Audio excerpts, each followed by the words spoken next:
In life, you can be one of two things. You're either a winner or a loser. And on this edition of Seahawks Today, we bring you our next day recap, looking back at the Seahawks' performance against the Green Bay Packers with the winners and losers from yesterday's performance. The Seahawks fall to Green Bay 19-15. And although that they were handed the loss and finished the preseason at 2-1, there were a lot of positives to take away from this performance. Let's start in the box score. Drew Lock goes 16-25 through the air, 140 yards and a touchdown. He played most of the game for Seattle. DJ Dallas led Seattle in rushing with 5 carries for 43 yards, while Aesop Winston Jr.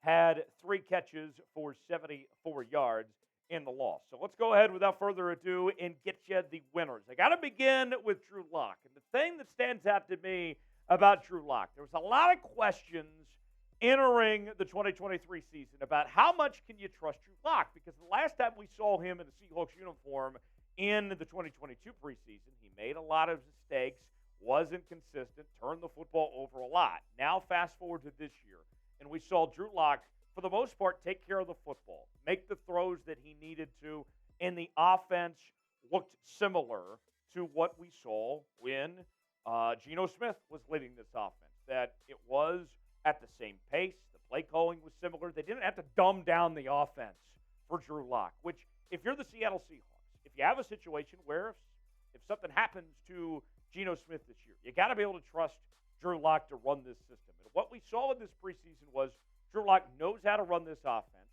that he can avoid making those mistakes, and that he can be trusted if his name is called upon. So I thought it was a huge step in the right direction. I know that the Seahawks didn't get the result they wanted, but think about this. Drew Lock played well, and he was going up against mostly first-teamers from Green Bay defensively. I'll take that any day as far as I'm concerned. Who was your biggest winner for the Seahawks against Green Bay? There were several to get to. Got some losers too, but want you to weigh in the comment section. Give me your biggest winner and let me know who it is in the comment section below. Folks, we had a heck of a time on our watch party. Myself, Tyler Smitty, we were here with you, and it was definitely entertaining. Despite the end results, I had a good time. And if you want to be with us all season long, you need to subscribe to the channel. That way you don't miss any of our watch parties, as we'll be with you for every game this season, in addition to our weekly live shows, daily news and rumor segments. And we're trying to get to 40,000 subscribers before the season begins. But I need your help. I'm desperate. Please, come on. Help me out. Let's get to 40,000 subscribers. Less than 500 away from doing so. Subscribe now for the latest happenings on your Seattle Seahawks. We got you covered like no one else does. Subscribe now for free and turn on notifications. To the loser list we go, and that's where we find Mike Jackson. There was so much hype, so much enthusiasm about Mike Jackson entering 2023. We heard from Pete Carroll say he was the MVP of the offseason, what he did in OTAs and minicamp and training camp, and then just left a lot to be desired when we actually saw him on the field in live game action in the preseason. And against Green Bay, that was no exception. He had 7 tackles, 2 pass breakups, but that doesn't tell the whole story.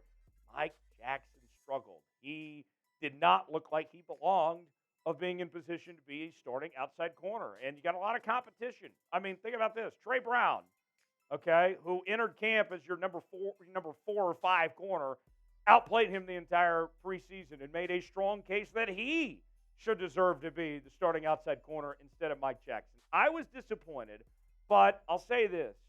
We saw what Mike Jackson did all last season. He was solid as a starting outside corner. And with what he did in practices and in camp and all that, I'm still optimistic. I have some questions, but I hope that we can move on past what we saw in the preseason, that he got the bad out of the way and that there's good football ahead for Mike Jackson. We'll see. Next on the winners list, we turn our attention to Tre Brown. And based on the way Tre Brown played, remember he started a couple years ago as a rookie out of Oklahoma, and he finished off the preseason so well, 3 tackles today, really was just on lockdown defense for the most part. You have to wonder, with Tre Brown, Devin Witherspoon, Kobe Bryant, Reek Wallen, these guys were all drafted by John Schneider and Pete Carroll. They are system guys, right? Mike Jackson, comparably, was brought in as a free agent a couple years ago. The Seahawks are invested in those guys long term. Mike Jackson, it's all kind of year to year. I wonder, with the way Brown outplayed Jackson, does that make Jackson a potential trade option for Seattle? We know about the weaknesses on the defensive line, okay, and the potential possibility of Seattle making a trade there. Do you roll with Tre Brown and these other young cats and say bye to Mike Jackson? Potentially speaking. We'll see. Something to monitor before the season begins if Seattle makes a move and if Mike Jackson's on the way out. Back to the loser list. I hate putting this guy on the loser list, but I don't have a choice. That's Holton Ahlers, who ended up with going 5 of 10 through the year, 55 yards, and threw the interception at the end of the game. Ahlers was moving the football there, that final drive, had a chance to win it, but a costly mistake that ultimately cost the football game for Seattle in those closing seconds. Ahlers, why he's on this list, an unfortunate ending, but he's not going to be on the 53-man roster. He showed a lot of positives throughout camp and those first couple of preseason games, but it's kind of the sad ending. That's the last time we'll see Holton Ahlers more than likely this season. Could potentially be on the practice squad. If there's some injuries, maybe he gets the call up to the active roster potentially. But I look at that and I say, wow, there was so much momentum in just a final possession where he made a couple mistakes, and that's all she wrote. That's it for Holton Ahlers. It's unfortunate, but that's the nature of the beast sometimes. That's how it goes for Holton Ahlers. A lot of positives. I liked what he did in the run game with the zone read element. Maybe we'll see Shane Waldron incorporate that with Geno Smith potentially this year, but it was an unfortunate ending for what was a very good camp in preseason up until that final game for him. Who was the biggest loser for Seattle against Green Bay? Give me a name or two. I've mentioned a couple. Now's your chance to weigh in the comment section. Give me a name or two that comes to mind that was a loser for Seattle in their performance against Green Bay yesterday. Today's show is presented by BetUS, the exclusive sportsbook partner of Chat Sports. If you go to chatsports.com/bet, enter the promo code Seahawks125, you will get a 125% deposit bonus. Put $100 down, you get $125 to spend for free at chatsports.com/bet. You can bet on the Seahawks all season long, every single game, whether it's against the Rams, whether you want to bet on other NFL action, maybe you want to bet on the Seattle Mariners there in Seattle, or if you want to bet on soccer, motorsports, golf, whatever it may be, get your bets in now. Use that promo code at checkout. Seahawks125 is the promo code. Chatsports.com/bet. Back to the winners list. Can't talk about winners without Jake Bobo. Bobo, probably the biggest winner of this entire preseason for the Seattle Seahawks, as he began camp as a UDFA on the outside looking in a very competitive receiving room. We knew, of course, about DK and Lockett and JSN, but who was going to fill the void next? And Bobo made a case as a UDFA that he should be considered to be the number 4 wide receiver. That's how good he was. And he's played so well that you didn't even necessarily even need to play him in that final preseason game because he'd already locked up a roster spot at that point. But even then, he still had 2 catches, 27 yards, 1 touchdown.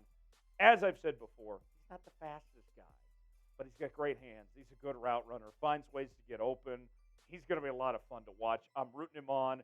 I know there's the comparisons of Steve Largent out there, the Hall of Famer. I'm telling everybody, slow down. Let's take it one step at a time. But I got to tell you, I'm very optimistic about his future and what he's going to bring to the Seattle Seahawks. Jake Bobo. Remember the name if you haven't already. Last on the losers list, got to point to the defensive line. We have mentioned many times about the issues with the interior of the defensive line, but that wasn't the only problem yesterday with the defensive line. It wasn't just the interior. It was the defensive ends as well. And think about this. The Seahawks didn't have a single sack, but that's not where the bleeding stopped. They also gave up 164 rushing yards against guys that I understand you probably know who A.J. Dillon is, but after that, could you name any of those running backs from Green Bay? It was pitiful. They got worked like a redheaded stepchild. I mean, it was painful what they had to go through of that run game. Defensive line struggled. Hopefully they can figure it out. We know that there's not much depth there, but it wasn't a great day for the defensive line. Hopefully better things are to come. Last on the winners list, I point to Jerrick Reed II. Safety out of New Mexico, 6th-round pick. Had arguably his best preseason game yet yesterday. 6 tackles, 2 tackles for loss. Reed's the real deal. And I know that the Seahawks safety room is a little bit crowded right now. When you talk about the fact that you bring Jamal Adams back from injury and Quandre Diggs and Julian Love and you have Kobe Bryant playing a little safety. I understand all that. But I think you got to find a way to work Jerrick Reed into this team. That he has shown that he is very worthy of playing time, that he can make an impact on this Seahawks team. Watch out for Jerrick Reed. Heck of a find. The Seahawks scouting department, when we talk about guys like Jerrick Reed and Bobo and others, they did an incredible job with these guys they found late in the draft or even as undrafted free agents, and Jerrick Reed's another example of that. Grade the Seahawks' performance against Green Bay. I mean, I know they lost, but I still feel optimistic. I'd give it a C+. It was a close game, came down to the end, and a lot of things to feel good about going forward. I give it a C+. Give me your grade in the comment section. Subscribe to the channel. Be part of our coverage all season long here on Seahawks Today. You will not want to miss a moment because, really, we're just getting started. Help us get to 40,000 subscribers, and we shall see you next time right here on Seahawks Today.